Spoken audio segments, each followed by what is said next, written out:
नमस्कार, विश्ववाणी में आपका स्वागत है। मैं श्री गोपाल नारसन। सबसे पहले मुख्य समाचारों पर एक नजर। रायपुर हवाई अड्डे पर 5 वर्षों से खड़े बांग्लादेशी विमान की जब्ती प्रक्रिया शुरू। एक देश ऐसा भी जहां अंडरवियर बताता है मिट्टी की गुणवत्ता। लेबनान में सिर्फ प्याज खाकर खोलना पड़ रहा है रोजा।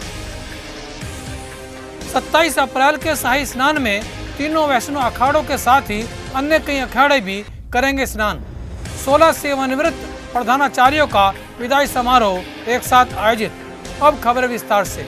एयरपोर्ट अथॉरिटी ऑफ इंडिया ने रायपुर के स्वामी विवेकानंद हवाई अड्डे पर पिछले 5 वर्षों से खड़े बांग्लादेशी विमान की जब्ती की प्रक्रिया शुरू कर दी है। इसके जरिए होने वाली आय से जहाज की पार्किंग के लगभग 1.5 करोड़ रुपए बकाये की भरपाई की जाएगी। रायपुर के स्वामी विवेकानंद हवाई अड्डे पर यह हवाई जहाज 7 अगस्त 2015 से खड़ा है। यह सुनकर आप भी चौंक सकते हैं कि स्विट्जरलैंड में मिट्टी की जांच कैसे की जा रही है। स्विट्जरलैंड में मिट्टी की जांच के लिए जमीन में अंडरवियर गाड़े जा रहे हैं।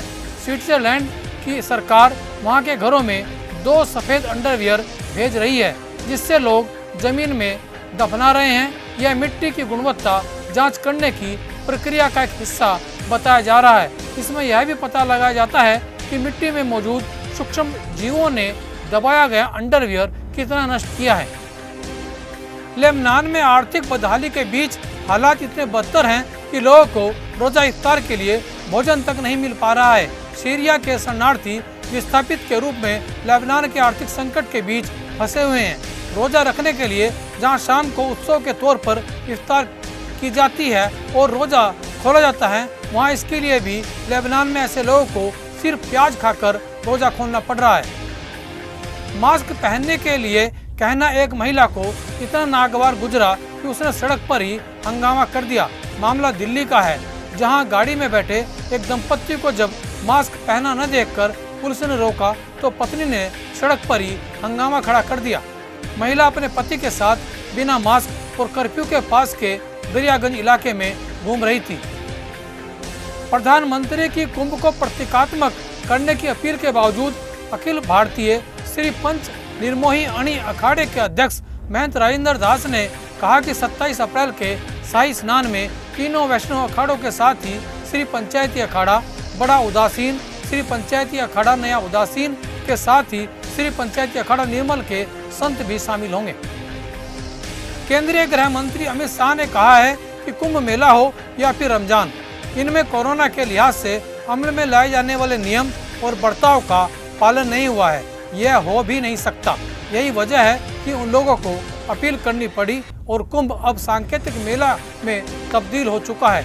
हालांकि संतों के कुछ अखाड़ों ने कुंभ को सांकेतिक मानने से इनकार कर दिया है। अब खबर सहारनपुर से। नगर निगम द्वारा स्प्रे मशीनों के साथ करीब 250 कर्मचारियों ने सहारनपुर के गली मोहल्लों में सैनिटाइजर छिड़काव किया। मेयर संजीव वालिया व नगर आयुक्त ज्ञानंद सिंह ने गांधी पार्क से हरी झंडी दिखाकर स्प्रे कर्मचारियों को रवाना किया। मेयर संजीव वालिया ने कहा कि कोरोना के प्रकोप से सहारनपुर भी अछूता नहीं है। इस महामारी से लोगों को बचाने के लिए हम लगातार सफाई और सैनिटाइजेशन करते रहेंगे। जेवी जैन कॉलेज में मिनी ओलंपिक खेल महाकुंभ के अंतिम दिन बास्केटबॉल, महिला तथा योग का आयोजन किया गया। पुरस्कार वितरण समारोह में डीजीसी क्रिमिनल राजीव गुप्ता ने खिलाड़ियों को पुरस्कृत किया। उत्तराखंड के हर जिले में आम आदमी पार्टी द्वारा वर्चुअल सभा का आयोजन किया गया, जिसके तहत रुड़की में सैकड़ों की संख्या में आम आदमी पार्टी कार्यकर्ता मौजूद रहे और वर्चुअल सभा में भाग लिया। आम आदमी पार्टी की तरफ से हमारा जो 18 अप्रैल का प्रोग्राम था कि उत्तराखंड बदलने वाला है, वो कोरोना गाइडलाइन की वजह से किसी कारणवश पोस्टपोन्ड हुआ और एक दिन की देरी पे 19 को आज हमने यहाँ पे जो हमारा वर्चुअल प्रोग्राम केजरीवाल जी का जो होना था उसके लिए हम सब एकत्रित हुए और आज कर्नल कोठियाल जी का उसमें पार्टी में शामिल होना और अपने एक्सपीरियंस बताना और हमारे माननीय प्रदेश प्रभारी दिनेश मोहनिया जी का उनका स्वागत और आभार व्यक्त करना, वो हमने सारा कार्यक्रम हमने वर्चुअल के तहत हमने प्लस हमारी 70 की 70 विधानसभाओं ने और पूरे देश ने आम आदमी पार्टी में जो कर्नल कोठियाल जी, जो एक महत्वपूर्ण स्तंभ है अपने उत्तराखंड के, उनका आम आदमी पार्टी में आना ये दर्शाता है कि उत्तराखंड में अब जो एक नई जो एक शक्ति मिली है और वो आर्मी बैकग्राउंड से हैं, और जो उन्होंने बातें बताई हैं मैं समझता हूँ वो हर कार्यकर्ता तक पहुँचेगी और एक नया जोश उन्होंने पार्टी में अपने साथ जोड़ के उन्होंने एक नई शक्ति की आह्वान किया है पार्टी। अगर मैं बात करूं 12 साल से, तो लोग विश्वास करने के मूड में नहीं थे, लेकिन अब धीरे धीरे पार्टी ने विस्तार किया। हमारे माननीय मुख्यमंत्री दिल्ली सरकार ने उस कार्य करके दिखाए और लोगों का विश्वास जमा। पिछले 20 साल में बारी बारी से उत्तराखंड में के अंदर भाजपा और कांग्रेस राज कर रही है। वो क्या काम कर रही हैं, एक बार कांग्रेस आती है, एक बार भाजपा आती है, तो लोग उन बातों को समझ गए हैं, उनकी चाल को समझ गए हैं।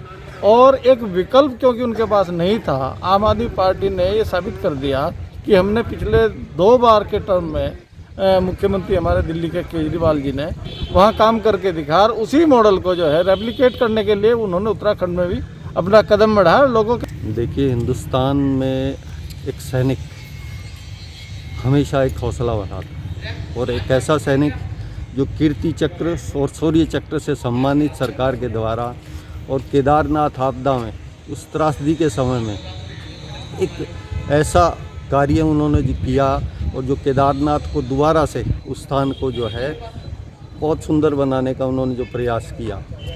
निश्चित रूप से हमारे आर्मी के जो अजय कोठियाल जी जो आए हैं, उनके आने से आम आदमी पार्टी बहुत स्ट्रॉन्ग रहेगी। यही उम्मीद करते हैं कि जैसा दिल्ली में अरविंद केजरीवाल जी ने कार्य किया, वैसे ही कोठियाल जी यहाँ उत्तराखंड में एक सूत्र में पिरोने का प्रयास करेंगे, और बहुत अच्छा रहेगा आम आदमी पार्टी के लिए। जनपद प्रधानाचार्य एसोसिएशन हरिद्वार की ओर से 16 सेवानिवृत्त प्रधानाचार्यों का विदाई समारोह आयोजित कर उन्हें सम्मानित किया गया। राजकीय उच्चतर माध्यमिक विद्यालय रामनगर में हुए सम्मान कार्यक्रम में मुख्य शिक्षा अधिकारी डॉक्टर आनंद भारद्वाज, डीईओ माध्यमिक हनुमान प्रसाद विश्वकर्मा, प्रांतीय अध्यक्ष राजकीय प्रधानाचार्य एसोसिएशन सुरेंद्र सिंह बिष्ट मौजूद रहे। उत्तर प्रदेश उत्तराखंड की खबरों के लिए बने रहिए हमारे साथ। नमस्कार।